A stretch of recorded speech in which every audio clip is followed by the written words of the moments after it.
Testament, funérailles, soins palliatifs, des mots qu'on a souvent entendus la dernière année. Certains, comme Wendy, ont décidé de ne plus laisser traîner les choses. Cela faisait des années que je devais faire mon testament et que je remettais à plus tard, dit-elle. Elle n'est de loin pas la seule à l'avoir rédigé récemment.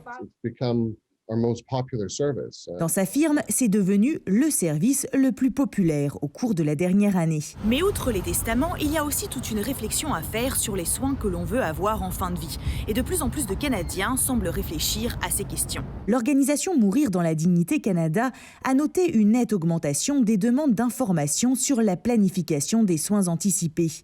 Et je pense que ça indique que les gens réalisent l'importance d'avoir une directive médicale anticipée et d'avoir discuté de le sujet de la mort avec leurs proches.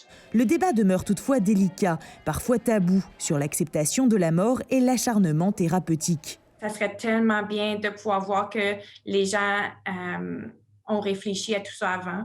Ce que je vois, c'est un fardeau énorme sur les épaules des familles quand les discussions n'ont pas eu lieu. C'est vraiment important pour nous de savoir ce que nos patients veulent. Il n'y a rien de pire que d'être dans une situation où tout d'un coup, quelqu'un perd connaissance, le cœur s'arrête et nous ne savons pas quelle est sa volonté. Des discussions à aborder en famille avec une personne de confiance et aussi avec le médecin traitant. Quelle qualité de vie veut-on préserver? Qu'est-ce qui est le plus important pour nous? Ce sont les grandes questions à se poser.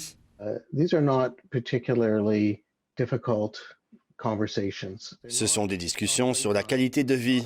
Nous ne pouvons pas savoir exactement ce qui va nous arriver, mais savoir ce qui est important pour soi est la première étape. J'espère que les gens commenceront à planifier ce moment comme nous le faisons avec nos retraites, nos vacances, etc.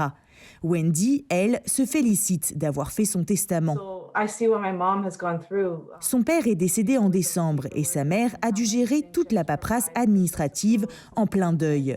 Suzanne espère quant à elle que les gens craindront moins d'aborder le sujet à l'avenir.